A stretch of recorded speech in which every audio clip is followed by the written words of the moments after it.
राहुल गुज्जर जी, जयपुर राजस्थान से। हाँ राधे राधे महाराज जी। महाराज जी, मैं 2013 से बुरी संगत के कारण बुरे काम करना शुरू कर दिया था, जैसे शराब पीना, लड़ना इत्यादि। लड़ाई के कारण मेरे एक पैर टूट गया था, रॉड भी डली, आज भी और कई केस मेरे ऊपर चल रहे हैं। 2 महीने से जब से आपका सत्संग सोशल मीडिया के जरिए सुनने लगा, जैसे मानो मेरे जीवन में चमत्कार सही हो गया। मेरी सभी बुरी आदतें धीरे धीरे छूट रही हैं। बस महाराज जी, आप मुझे बोल दो कि मैं आपका दोस्त हूँ, आपके साथ हूँ। हम पूरे जगत के दोस्त हैं भाई, आपके तो हैं ही, पूरे जगत के दोस्त हैं। बस इतनी प्रार्थना है कि दोस्ती निर्वाह करें।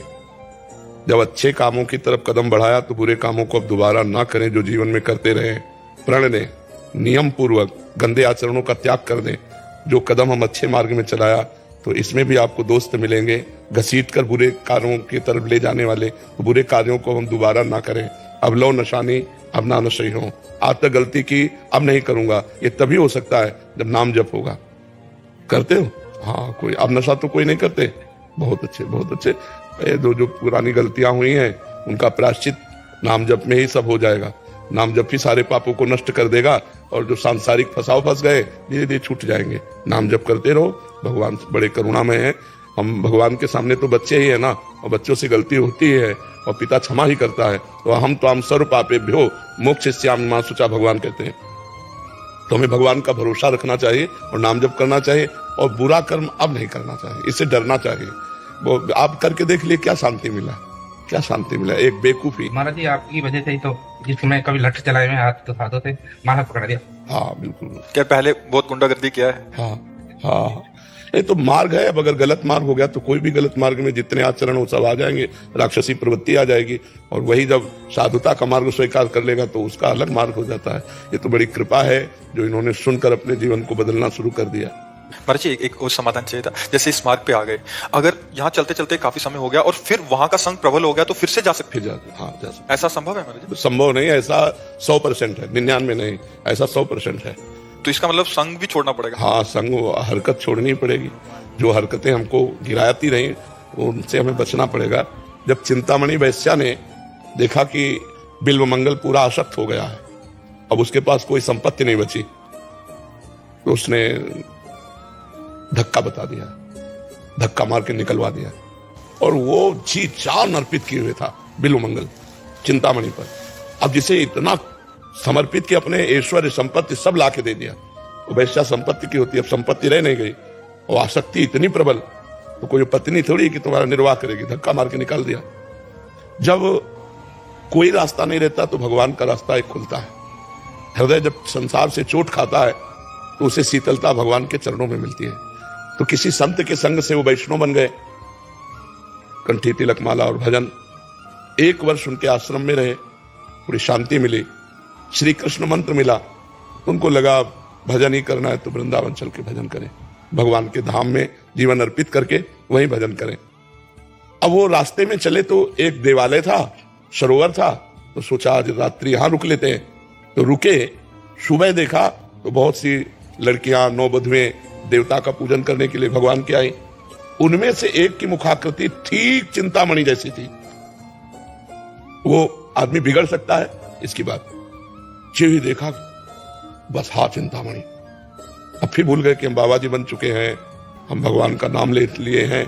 बस वो पीछे अंदर से पुकार निकलती, हाँ चिंतामणि। और चिंतामणि थी नहीं, वो किसी की पत्नी थी। उस बार बार मुड़ के देखती कि बाबा जी हमारे पीछे। वो लंबे लंबे पैर बढ़ाए। अब दिन का समय था तो ज्यादा उसको डर नहीं लगा, लेकिन अपने घर पहुंची और अपने पति से कहा कि ये पीछे जो लगा हुआ है ये कोई नीच पुरुष है, इसकी दृष्टि ठीक नहीं है हमारे ऊपर। वो बहुत सुलझा हुआ व्यक्ति था, धर्मात्मा व्यक्ति था। बाहर निकला, फिर दरवाजे पे खड़े तो दृष्टि से देखा वैष्णव तिलक ऐसे। कैसे महाराज? पत्नी ने बता ही दिया था कि हमारे पर गंदी दृष्टि रख करके आया है। तो अतिथि सत्कार बहुत बड़ी वस्तु होती है। गृहस्थी में यदि अतिथि वापस चला जाए तो सारे पुण्य नष्ट हो जाते हैं। तो उसने विचार किया यदि ये पापी पुरुष है तो भी हमें अतिथि भाव से एक बार इसका सम्मान करना चाहिए। यदि भगवान परीक्षा ले रहे तो मुझे खरा उतरना चाहिए। वो भक्त प्रकृति का पति था। उसने कहा कैसे आइए विराजिए। अंदर बुलाया, बैठा ला। आप कैसे आए, क्या सेवा करूं? बोले जो अभी गई कौन है? उनका हमारी अर्धांगिनी पत्नी है।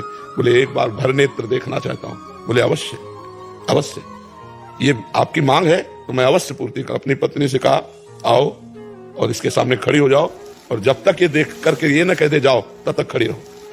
अब आज की पत्नी हो तो बिगड़ जाए, वो धर्मात्मा की धर्ममयी ही पत्नी थी, उनका जो आ गया आई और अपना घूंघट खुला खड़ी हो गई, बिल्वमंगल जैसे देखे। उनके अंदर जो बात आई वो बड़ी जोर की आई कि अरे नेत्रो, तुमने फिर मुझे भगवान के मार्ग से हटा दिया। 1 वर्ष तक गुरुजी ने मुझे संभाला और फिर मुझे वहीं गिरा दिया। कहा कि एक काम कर सकती हो, मुझे 2 सुई दे सकती हो, तो ला के दे दिया।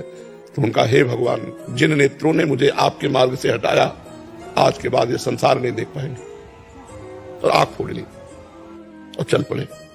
तो अगर हमारा पूर्वाभ्यास गलत है तो वो कहीं ना कहीं अगर हम चूक करेंगे तो हमको गिरा सकता है। आंख फोड़ ली और चल पड़े।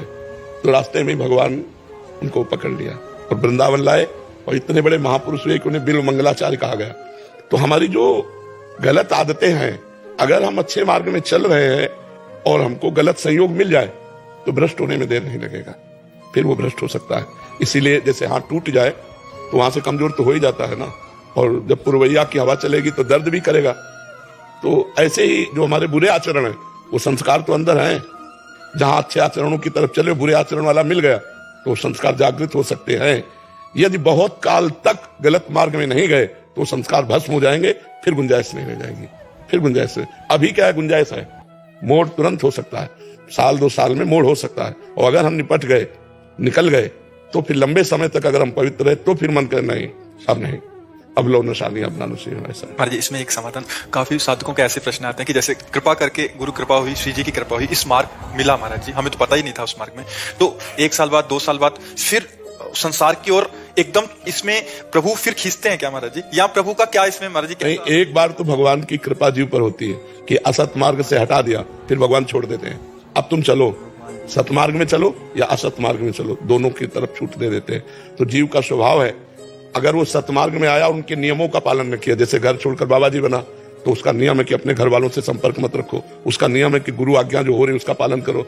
नियमों का पालन नहीं किया, असत चेष्टाएं बंद नहीं की, तो फिर संसार में तो जाना पड़ेगा। एक बार भगवान की कृपा ने खींच लिया, अब उस कृपा का आदर करो या अवहेलना करो। अवहेलना करी तो फिर उससे भी नीचे चले गए, अब दोबारा जिंदगी में वो चांस नहीं आएगा सतमार्ग में चढ़ने का। नहीं, सतमार्ग से गिरा हुआ फिर सतमार्ग में नहीं चढ़ सकता।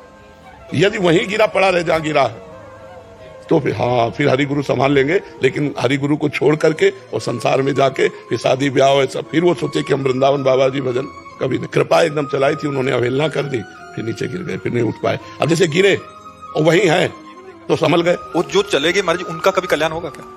पहले तो इनको दंड मिलेगा।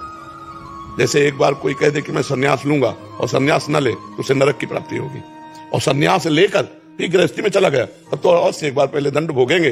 फिर किस कल्प में, किस युग में भगवान ऐसी कृपा करते हैं। बार बार तो बनत नहीं, या संजोग अनूप, मानुष तन वृंदा विपिन रसिकन संग विवि रूप। बार बार ऐसा संयोग थोड़ी बनता। मनुष्य शरीर मिला, वृंदावन धाम मिला, रसिकों का संग मिला, प्रिया प्रीतम की उपासना मिली, अगर इस पर हम समझ नहीं पाए तो बार बार ऐसा संयोग नहीं बना। इसमें 2 बात निकल के आई कि एक तो जब लबलो नसानी अपना नसियों में जी, एक पहली चीज तो अपने पे अहम नहीं करना चाहिए कि मैं बहुत बढ़िया हो गया, जी जी, और दूसरा डर के चला जाए। हाँ, डर के तो निकल जाएगा। आज्ञा पर रहे, लक्ष्मण रेखा जैसे गुरु आज्ञा, कोई नहीं तुम्हें भ्रष्ट कर सकता, गुरु आज्ञा पे बने रहो। अच्छा, यहीं रहकर भ्रष्ट हो गए और ये निर्णय है कि नहीं, ना महाराज जी को छोड़ सकता हूँ, ना सतमार्ग को छोड़ सकता हूँ, वो पार हो जाएंगे, वो पार हो जाएंगे। ये तो विरगत जैसे कदम लगा दूंगा, कुछ नहीं करे। हाँ, नहीं, अगर ये भी है कि देखो हम ना आपको छोड़ सकते हैं, न श्री जी को छोड़ सकते हैं, न भेद छोड़ सकते और न बुराई छोड़ सकते। अब आपको छुड़ाना छुड़ाओ नहीं, हम बुरे मन के आपके पास, वो ठीक हो जाएगा, वो ठीक हो जाएगा, वो भगवान की कृपा से ठीक हो जाएगा। महाराज जी, ये कुछ ऐसे शरणागत भी देखे गए, प्रभाव से दीक्षा ले लिया, दिनचर्या रखिया, उसके बाद कुसंग हुआ, शरणागत मत छूट गया, फिर से उस विषयों में पड़ गए महाराज जी, ये भी अपराध श्रेणी में आता है महाराज जी। देखो, हम इसीलिए कहते हैं सहसा गुरु नहीं बनाना चाहिए, किसी के कहने से या प्रभाव से गुरु नहीं बनाना चाहिए। भूख हो गुरु की, गुरु की भूख कब होगी? जब भगवान के मार्ग में चलने की हमारी बात होगी कि हमें भगवत प्राप्ति करनी है, हमें भजन करना है, तो हम अपने दिमाग से गुरु बनाएंगे, फिर उनकी बात मानेंगे। अब केवल फॉर्मेलिटी के लिए तो व्यवहार में जहाँ उनका कुसंग हुआ भोगों की, जहां आप गुरु आज्ञा का उल्लंघन करोगे, पाप करोगे, आपका मन हमारी तरफ आने का कहेगा ही नहीं। हाँ, काफी कहते हैं डर लगता है। हाँ, पापवंत कर सहज स्वभाव, भजन मोरते भाव न काओ, जो पे दुष्ट हृदय सोई हुई, मोरे सन्मुख आओ की सोई। उसको ये एरिया नहीं आएगा। वो अगर बिहारी जी के दर्शन करने जाएगा तो वो बीच वाली गली से जाएगा, इधर से नहीं आएगा। इतनी उसके अंदर डर, इतना उसके अंदर द्वेषात्मक भाव आ जाएगा। तो भगवान कृपा करे, आज्ञा पे चले और नाम जप करे तो मार्ग खुलता चला जाता है। महाराज जी एक बार आप बोल दो कि आप मेरे साथ हो, आप मेरे दोस्त। हाँ, मैं आपके साथ